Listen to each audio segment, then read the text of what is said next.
എല്ലാവർക്കും മിതാഹാരം എന്ന യൂട്യൂബ് ചാനലിലേക്ക് സ്വാഗതം. ഇന്നത്തെ നമ്മുടെ വീഡിയോ ഒരു സോയ ബുർജിയാണ്. വെയിറ്റ് ലോസിന് വേണ്ടി ശ്രമിക്കുന്ന ആൾക്കാർക്ക് എപ്പോഴും ഡയറ്റ് പകുതി വഴിയിൽ ഉപേക്ഷിക്കേണ്ടി വരുന്നതിൻ്റെ ഒരു കാര്യം ഡയറ്റ് ബോറടിച്ചു. പിന്നെ ഒരു കാര്യം നമ്മൾ വീട്ടുകാർക്ക് വേണ്ടി വേറെ ഫുഡ് ഉണ്ടാക്കണം, നമ്മൾക്ക് വേറെ ഉണ്ടാക്കണം എന്ന ബുദ്ധിമുട്ടുകൊണ്ടാണ്.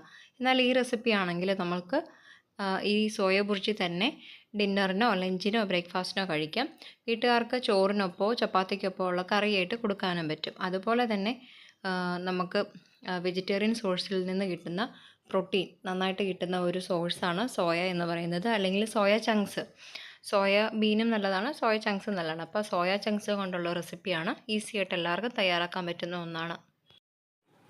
സോയ ബുർജി തയ്യാറാക്കാനായിട്ട് നമ്മൾക്ക് ആദ്യമായിട്ട് സോയ ചങ്ക്സ് വേവിച്ചെടുക്കണം. അത് തിളച്ച വെള്ളത്തിലിട്ട് അതിൻ്റെ പതയും അതിൻ്റെ അഴുക്കൊക്കെ കളഞ്ഞിട്ട് അതിനെ പിഴിഞ്ഞ് ആ വെള്ളമൊക്കെ കളഞ്ഞ് എടുക്കുന്നത്. അപ്പോൾ അതിന് ചുവയൊക്കെ പോയി കിട്ടും. പിന്നെ ഒരു സവോള പകുതിയല്ല ഒരെണ്ണം എടുക്കാം, തക്കാളി ഒരെണ്ണം, ഇഞ്ചി വെളുത്തുള്ളി ചതച്ചത്, പെപ്പർ പൗഡർ, മല്ലിയോ പുതിനയില ഇവയൊക്കെയാണ്. പിന്നെ ഓയിൽ വേണം, ഉപ്പ് വേണം, സ്പൈസസ് പൗഡറുകളൊക്കെ നമുക്ക് ഇതിന് ആവശ്യമായിട്ടുണ്ട്. ഒരു പാൻ ചൂടാകാൻ വെക്കുന്നു. അതിൽ നമ്മൾ ഓയിൽ ഒഴിക്കുന്നു. ഓയിൽ നിങ്ങൾക്ക് സൺഫ്ലവർ ഓയിലോ കോക്കനട്ട് ഓയിലോ ഒലിവ് ഓയിലോ ഒക്കെ യൂസ് ചെയ്യാം. എപ്പോഴും റിഫൈൻഡ് അല്ലാത്ത ഓയിൽ എടുക്കാൻ നോക്കുക. നാടൻ ചക്കിലാട്ടി വെളിച്ചെണ്ണാക്കി എടുക്കാം. അതുകൊണ്ട് നമ്മൾ ഇഞ്ചി വെളുത്തുള്ളി കുരുമുളകും കൂടി ചതച്ചത് ഇട്ട് കൊടുക്കുന്നു. അതിപ്പോൾ കുരുമുളക് പിന്നെ ഇട്ടാലും മതി, അതൊന്നും നമുക്ക് പ്രശ്നമുള്ള കാര്യമില്ല. അത് നന്നായിട്ട് ചൂടായി വരുമ്പോഴത്തേക്കും ഒന്ന് അതിന് പച്ച കുത്തൽ മാറിക്കഴിയുമ്പോഴത്തേക്കും നമുക്കതിലോട്ട് സവോള ഇട്ട് കൊടുക്കാം. സവോള ഇട്ട് കൊടുത്ത് അതിനെ നന്നായി വഴറ്റിയെടുക്കുക. ഇതിനൊപ്പം പച്ചമുളക് ഇടേണ്ട ആൾക്കാർക്ക് പച്ചമുളക് ഇട്ട് കൊടുക്കാവുന്നതാണ്. അപ്പോൾ അത് നന്നായിട്ട് വഴണ്ടി വരട്ടെ. നന്നായിട്ട് വഴറ്റിയതിന് ശേഷം നമ്മൾക്ക് സ്പൈസസ് ഒക്കെ ആഡ് ചെയ്ത് കൊടുക്കാം. മഞ്ഞൾപ്പൊടി, മല്ലിപ്പൊടി, മുളക് പൊടി എന്നിവയൊക്കെ അതൊക്കെ നമ്മുടെ ടേസ്റ്റ് അനുസരിച്ച് ചേർത്ത് കൊടുക്കാം. ഒരു 1/4 ടീസ്പൂൺ മഞ്ഞൾപ്പൊടി, ഒരു 1/2 ടേബിൾ സ്പൂൺ മുളക് പൊടി, ഒരു 1/2 ടേബിൾ സ്പൂൺ മല്ലിപ്പൊടി, ഒരു 1/2 ടേബിൾ സ്പൂൺ ഗരം മസാല എന്നിവയാണ് ഞാനിവിടെ എടുത്തിരിക്കുന്നത്. അതെല്ലാം നമ്മൾക്ക് ഈ ഒപ്പം ആഡ് ചെയ്ത് കൊടുക്കാവുന്നതാണ്. പിന്നെ എരിവൊക്കെ ഓരോരുത്തരെ ഡിപ്പെൻഡ് ചെയ്തിരിക്കും. അധികം എരിവില്ലെങ്കിലും വലിയ പ്രശ്നമില്ലാത്തവർക്ക് വളരെ കുറച്ചിട്ട് കൊടുത്താൽ മതി. ചില ആൾക്കാർക്ക് ഒത്തിരി സ്പൈസി ഇഷ്ടമാണ്, ചില ആൾക്കാർക്ക് അധികം മസാല ഇഷ്ടമല്ല. അതനുസരിച്ച് നിങ്ങൾ അഡ്ജസ്റ്റ് ചെയ്യുക. അപ്പോൾ അതെല്ലാം കൂടി നന്നായിട്ട് മിക്സാക്കി നന്നായിട്ടത് മൂത്ത് വരട്ടെ. ഇതിന് ശേഷം എല്ലാം ഒന്ന് മൂത്തതിന് ശേഷം അതിൻ്റെ അകത്തോട്ട് തക്കാളിയും കൂടി ഇട്ടിട്ട് അടച്ച് വെക്കുക. അതൊക്കെ ഒന്ന് വഴണ്ട് വന്നതിന് ശേഷം ഒരു 5 മിനിറ്റ് അടച്ച് വെച്ചാൽ മതിയാകും. തക്കാളി നന്നായി വെന്തതിന് ശേഷം അതിൻ്റെ അകത്തോട്ട് നമ്മൾ വേവിച്ച് പിഴിഞ്ഞ് വെച്ചിരിക്കുന്ന സോയ ചങ്ക്സും കൂടി ഇട്ട് കൊടുക്കുക. എന്നിട്ട് അത് നന്നായിട്ടൊന്ന് ഇളക്കി കൊടുത്തതിന് ശേഷം അതിനെയും ഒന്ന് അടച്ച് വെക്കുക.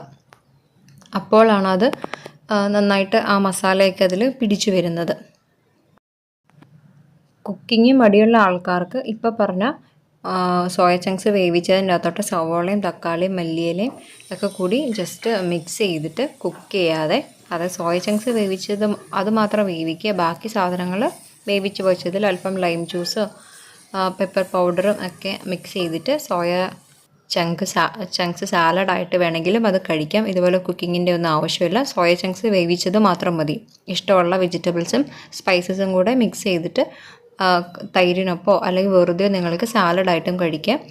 നമ്മുടെ വെയിറ്റ് ലോസിന് എപ്പോഴും വരുന്നൊരു കാരണം പ്രോട്ടീൻ ഡെഫിഷ്യൻസിയാണ്. അപ്പോൾ പ്രോട്ടീൻ ഡെഫിഷ്യൻ്റ് ആൾക്കാർക്ക് പ്രോട്ടീൻ കിട്ടാൻ വേണ്ടിയിട്ടുള്ള നല്ലൊരു സോഴ്സാണ് ഈ സോയ ബീൻ എന്ന് പറയുന്നത്, അല്ലെങ്കിൽ സോയ ചങ്ക്സ് ആണെങ്കിലും നല്ല പ്രോട്ടീൻ്റെ സോഴ്സാണ്. അപ്പോൾ നമ്മുടെ കറി ഇപ്പോൾ റെഡി ആയിട്ടുണ്ട്, ബുർജി റെഡി ആയിട്ടുണ്ട്. അതിനകത്തോട്ട് മല്ലിയിലയും കൂടി ഇട്ട് കൊടുക്കുന്നു. അതിനുശേഷം നമ്മൾക്കത് ജസ്റ്റ് ഒന്ന് മിക്സാക്കി കൊടുത്താൽ മതി. അപ്പോൾ നമ്മുടെ റെസിപ്പി തയ്യാറാണ്. ഇത് വെറുതെ നമ്മൾക്ക് ഡിന്നറായിട്ട് സോയ ബുർജിയായിട്ട് കഴിക്കാവുന്നതാണ്. ഇതിന് പ്രത്യേകിച്ച് വേറെ ഒന്നും ആവശ്യമില്ല. നമ്മൾക്ക് എല്ലാവർക്കും ഇഷ്ടപ്പെടും. അതുപോലെ നല്ല ഫില്ലിംഗ് ആണ്. വേറെ ബുദ്ധിമുട്ടൊന്നും നമുക്കില്ല ഇത് കഴിക്കാൻ.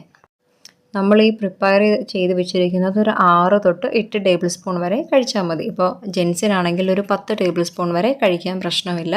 അപ്പോൾ ഇത് വെയിറ്റ് ലോസിന് വേണ്ടി ശ്രമിക്കുന്നവർക്ക്, പ്രോട്ടീൻ ഡെഫിഷ്യൻ്റായ ആൾക്കാർ തീർച്ചയായിട്ടും ട്രൈ ചെയ്യുക.